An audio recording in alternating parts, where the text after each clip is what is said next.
Hey guys, it's 007, and today we're going to take a look at the Mirage 3 and how to do the Cobra with it. Before we get into that, though, I would like to briefly say thank you to everyone that supported the channel. I know when this video goes up, it won't exactly be 500 subscribers. We're just a few short, but based on the pace that I've seen over time, it's going to break 500 pretty easily. But as I was going to say, thanks to everyone that's done views.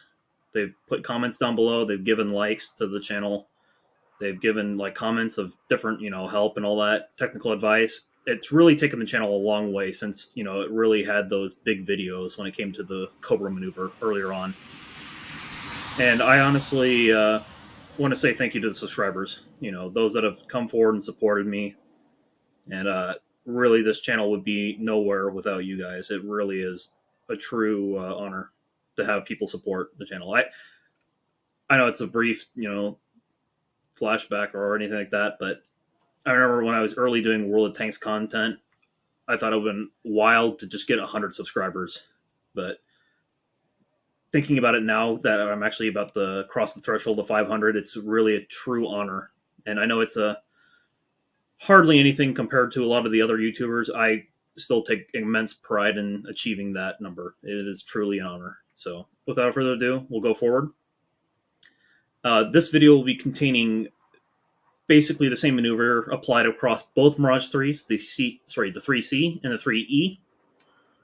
So keep it in mind, I'm just using the 3E for this. This will basically be applied. Also, I'm planning on doing the maneuver later on in a test flight, so that way we'll basically do it in actuality. Before we get to that phase, I will be doing a brief rundown on the controls, so that way everyone knows how to get set up, just in case you haven't seen that. If you have seen in the previous video where we talked about setting up the controls, you can skip right ahead. I'll put a time down on the bottom of the screen. We'll go forward with that, and we will pursue the maneuver. So without further ado, we'll get right into the controls, test flight. We'll do a talk on the ground before we take off, and then we'll do the various points of the maneuver, I should say. So let's go. So for controls, you want to basically program a key for toggle controls mode. That's what's going to allow you to tell the instructor to back off, allow you to maneuver the aircraft to the fullest extent. So you have no more hand holding. It's purely all you and the aircraft. That's basically at it. I have set the tilde. If you want to know where tilde is, that's where the escape key is, one key below. That's the tilde key, the little squiggly line with the reverse apostrophe. Basically, that's what the key I have it set. I know people like doing it on their mouse. I know people like doing it on the controller alt series. It's purely down to your setup. So go ahead with that. I just like that because I've got big hands and I can reach up there when I need a flick for it. And let's go ahead and do the test flight. And then we'll talk about on the ground. We'll do a quick, cockpit sit down, basically talk about the maneuver and the procedures going into it. We'll do 20 minutes fuel just to simulate the rough thing. Really, it doesn't matter what fuel load you have, though. I'm just going to go for this. It's going to be a little bit of a lighter plane. And generally, by the time you get into combat, that's the weight of the aircraft. Even a little bit less than that, even.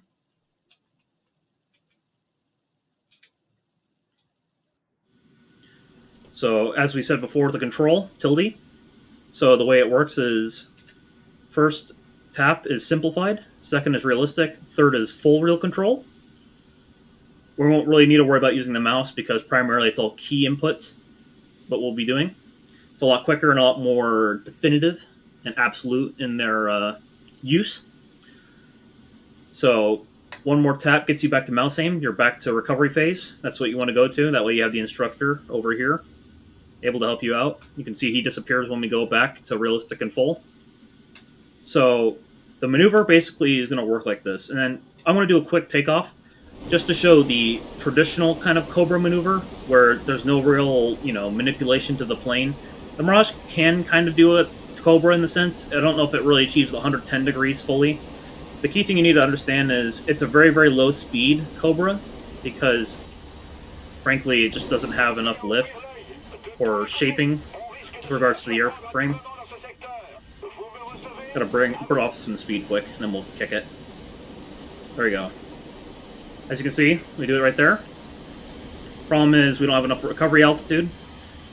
Now, normally, the maneuver you wouldn't be doing it at that altitude, but keep in mind, an aircraft already that slow at that point, there's probably a better thing you can do. And you're more likely going to be looking at trying to extend the aircraft so that way it does not put itself in a vulnerable position and basically held out, waiting to get picked up like low-hanging fruit. So there's a different maneuver that we're going to show. It's called the Rolling Cobra. Now, the Mirage 3 excels at this maneuver because just the way that the airframe handles and the way the airfoil is, it really is going to play out nicely. And this one is better because the recovery phase is a lot more friendly than that of the Cobra, of just standard pitching up and then dropping the nose down to recover from the stall. So we'll take... Actually, no. We won't take off. Oops. So I'll do it on the ground briefly. What's going to happen is you're going to apply either right or left rudder with right or left aileron. So same aileron, same rudder. So either direction. You're trying to initiate a roll in that direction. In this case, I'm going to be doing a roll to the right. That is just the way that I'm doing it for this one. You can do it whatever one. Like I said, it's purely down to the, preference or the circumstance. So doing this maneuver, right rudder, right aileron.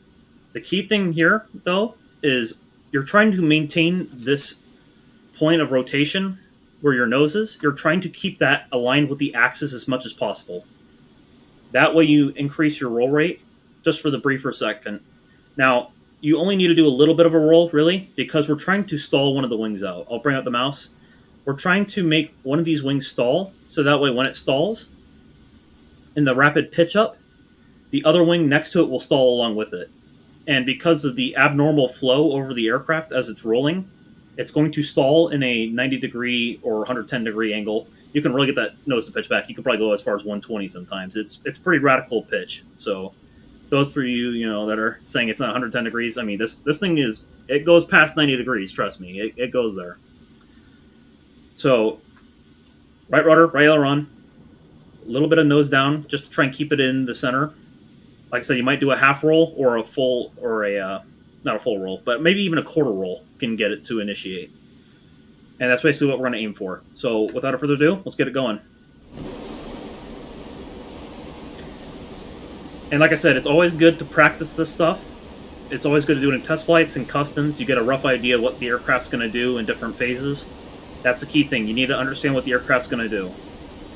I would also like to remind people that Cobra maneuvers are not a first move, it's a last resort.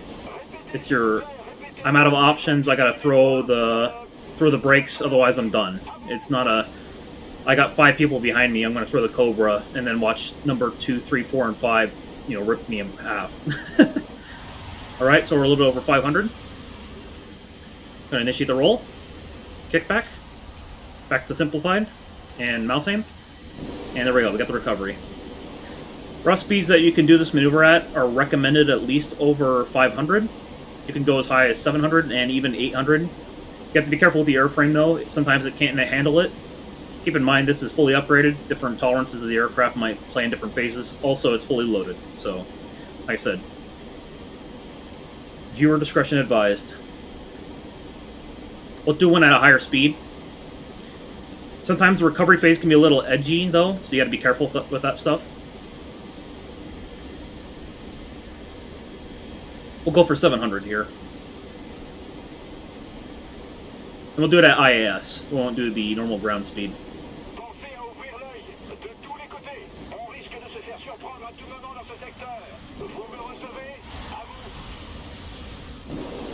Then right back to the recovery.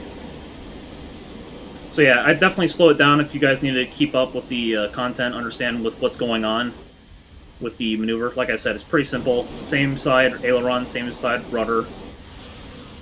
A little bit of nose down here and there if you need it. Like I said, you can get away with some pretty easy, rolls. Nothing radical. Like I said, you're just trying to initiate a little bit of a wing stall. That's all you're trying to aim for. Like right there. You opposite rudder to recover, and obviously try and get pitch up, trying to get that nose back up. You might need to drop the nose a little bit just to get some speed. Depends on the situation, like I said. Different speeds call for different recoveries. So, like I said, practice with it, figure it out, know where to go with it. After this, I think we'll just do a clip, you know, of me doing it in a match with a little bit of music.